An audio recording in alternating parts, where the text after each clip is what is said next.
नमस्कार, मैं मोहम्मद आसिफ और आप देख रहे हैं SPN 9 न्यूज़। SPN 9 न्यूज़ में आज बातचीत करेंगे CM योगी आदित्यनाथ की, अखिलेश यादव और अपर्णा यादव की।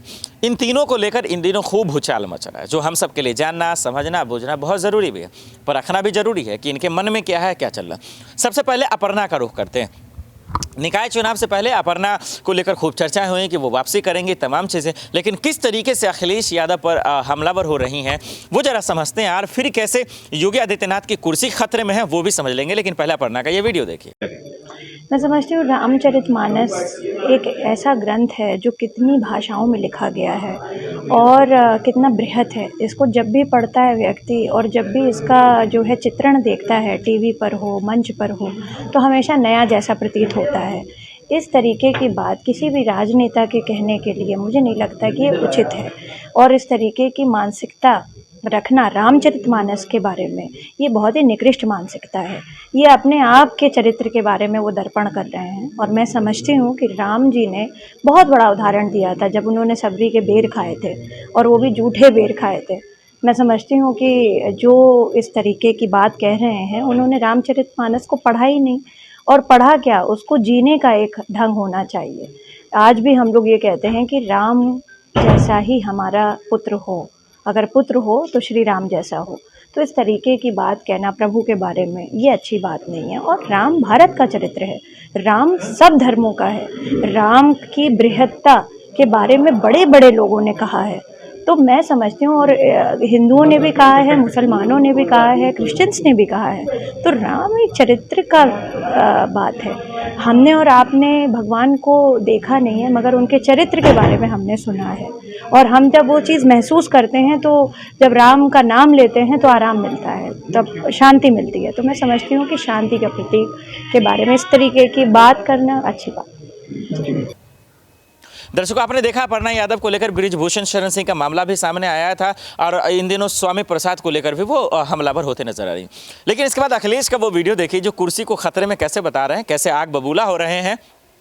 और हम सबके लिए समझना ज़रूरी है कि अखिलेश यादव के मन में क्या है, अखिलेश के मन में चल क्या रहा है, ये समझना बहुत ज़रूरी है। तो जरा अखिलेश का भी ये वीडियो देखिए।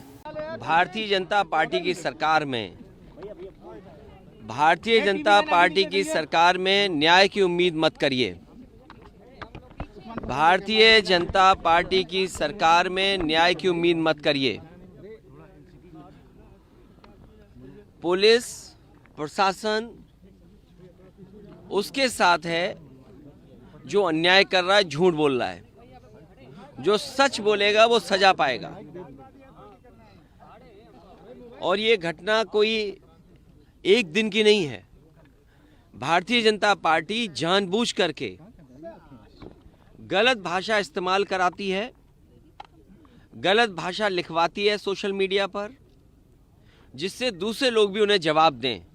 भारतीय जनता पार्टी को अपने लोगों को भाषा सही इस्तेमाल करें, और उनका दूसरों के प्रति अगर गलत भाषा का इस्तेमाल होगा तो दूसरे ने भी गलत भाषा का इस्तेमाल हुआ है और किया है। पुलिस प्रशासन से लेकर के सब भारतीय जनता पार्टी के कार्यकर्ता बन के काम कर रहे हैं। उन्हें नियम, कानून, न्याय से दूर दूर का कोई रिश्ता नहीं है। मैं जब वहां पहुंचा हूं पुलिस मुख्यालय पर, कोई नहीं दिखाई दिया मुझे। पुलिस मुख्यालय खाली पड़ा हुआ था। अगर पुलिस मुख्यालय पर कोई सुनने वाला नहीं है तो उम्मीद करो उत्तर प्रदेश में किसकी सुनवाई हो रही होगी। पुलिस मुख्यालय पे कोई नहीं दिखाई दिया। जो जिम्मेदार अधिकारी थे एक भी नहीं था। वो लगता जो मुख्यमंत्री जी कहते थे कि 12 बजे सो के उठते हैं, वो अपने अधिकारियों के बारे में कहते थे। कोई जिम्मेदार अधिकारी हमें दिखाई नहीं दिया मुख्यालय पे, जिससे हम लोग अपनी शिकायत कर सकते थे या न्याय की बात करते। और जैसा मैंने पहले कहा, पूरा पुलिस प्रशासन भारतीय जनता पार्टी बन गया है और भारतीय जनता पार्टी के इशारे पे काम कर रहा है। अब 3 घंटे अंदर से पुलिस से क्या बातचीत हुई आपकी? क्या आपने उन्होंने पुलिस मुख्यालय पे कोई जिम्मेदार अधिकारी नहीं था। जेसीपीएल जो पहुंचे थे उनसे कोई बातचीत हो? पुलिस अधिकारी कोई जिम्मेदार नहीं था। हमारी जो मांग थी कि जो भारतीय जनता पार्टी के जिन लोगों ने गलत भाषा का इस्तेमाल किया उनके खिलाफ भी कार्रवाई हो, आप लोग और उन्होंने आश्वासन दिया है कि उनके खिलाफ भी कार्रवाई होगी। कौन कौन लोग हैं वो लोग? हमने तहरीर दी है। कौन कौन लोग हैं? नाम नहीं, नाम मैं नहीं ले रहा हूँ, मैंने तहरीर दी है। जो भी भारतीय जनता पार्टी के लोग हैं जो गलत भाषा का इस्तेमाल कर रहे हैं उनके खिलाफ भी कार्रवाई हो। कितने लोग के खिलाफ तहरीर दी गई है? मुकदमा कितने लोग के खिलाफ तहरीर दी है? लगभग 14 धाराओं में मुकदमा दर्ज किया है। एक दर्जन से ज्यादा देखिए, पुलिस कुछ भी कर सकती है। देखिए, आदरणीय मोहम्मद आजम खान साहब को आपने देखा, उनके खिलाफ पूरा भारतीय जनता पार्टी लग करके उन्होंने झूठे मुकदमे लगा दिए। रमाकांत यादव विधायक, पूर्व सांसद, उन पे मुकदमे कब के थे, उन्हें जेल भेज दिया। दीपक यादव, उन्हें जेल भेज दिया झूठे मुकदमे लगा करके। तो ये बड़े नेता से लेकर के छोटे नेता, या आपने कानपुर की घटना देखी हो। इसीलिए मैंने कहा कि भारतीय जनता पार्टी की सरकार में न्याय की उम्मीद मत करिए। ये झूठों के साथ हैं, जो अन्याय करते हैं उनके साथ हैं।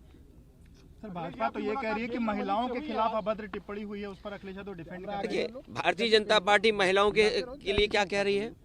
क्या भारतीय जनता पार्टी उनके घर परिवार नहीं है तो वो क्या इसी घर परिवार के बारे में बोलेंगे? क्या वो हमारे परिवार के बारे में बोलेंगे, हमारी बेटी के बारे में बोलेगी?